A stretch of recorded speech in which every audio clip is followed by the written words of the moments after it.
एक महाराष्ट्र में सागाल साथ सेठ ने, वो रोज जाते 10-20 किलोमीटर में कहीं भी एक संत मिलते, उनको लिवा के आते, भोजन पवाते। 12 वर्ष व्यतीत हो गए। 12 वर्ष में हर कार्य सिद्ध हो जाता है। तो 12 वर्ष संत सेवा पूर्ण होने वाली थी। ऐसी वर्षा शुरू हुई, उस दिन कोई संत नहीं मिला तो भूखे रह गए। उनकी पत्नी और उनका पुत्र चलैया तीनों भूखे रह गए। दूसरा दिन हुआ वही वर्षा, तीसरा दिन हुआ, चौथा दिन हुआ। पत्नी ने कहा हमारा नियम था बिना संत को पवाए हम पाएंगे नहीं, तो हमारे चाहे प्राण चले जाएं पर हम संत को पवा के ही पाएंगे। लेकिन मेरा बेटा अभी छोटी अवस्था का है, 13-14 वर्ष का है, 4 दिन भूखे हो गए, इसलिए आप जाओ और किसी संत को लाओ। अब ऐसी वर्षा में कहाँ संत मिलने वाले? स्वयं भगवान संत वेश धारण करके चौराहे पे बैठे मिले। अरे सागर साकेत बनो प्राण आ गए हो, दौड़ के गए, पर देखा उनके शरीर से कुष्ठ चू रहा है, मवाद चू रहा है। पर तिलक लगाए हुए संत वेश में साष्टांग दंडवत किया, कहा भगवान हमारा व्रत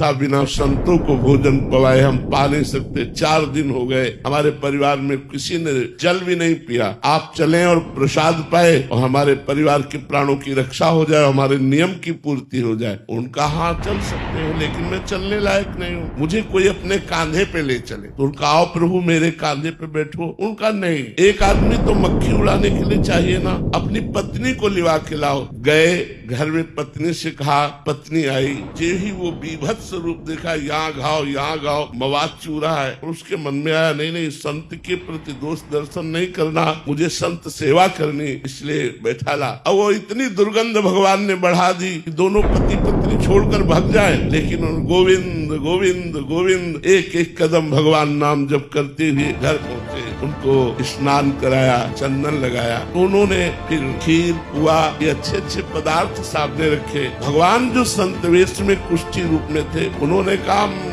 खीर पकवान नहीं पाते। उनका प्रभु हम तो वैष्णव हैं, हमारे यहाँ तो प्याज लहसुन भी नहीं बनता, आप संत वेश में आए, आप भूखे वापस लौट जाएंगे, आप रुकिए, मैं कसाई वाले से मांस लेकर के आता हूँ। उन्होंने कहा नहीं कसाई वाले का मांस नहीं चाहिए, हमें कसाई वाले का मांस नहीं चाहिए। यदि आप पवाना चाहते हो तो अपने पुत्र का मांस पवा दो। पत्नी की तरफ देखा, कहा ये क्या संत है, लेकिन संत पे दोष दर्शन करके या उनको भूखा वापस करके। तो उनका प्रभु यदि आपकी आज्ञा हो तो मैं अपने पुत्र की हत्या करूं और आपके लिए मांस बनाऊं। बोले मुझे इससे मतलब नहीं, मुझे पाना है, लेकिन यही घर में पाना है, बाहर से कुछ लाना नहीं। जे ही अपने पुत्र की हत्या करने के लिए उद्यत हुए, देवी भगवान प्रकट हो गए। उनका बस मैं यही देखना चाहता था कि संत के प्रति तुम्हारा कितना समर्पण है।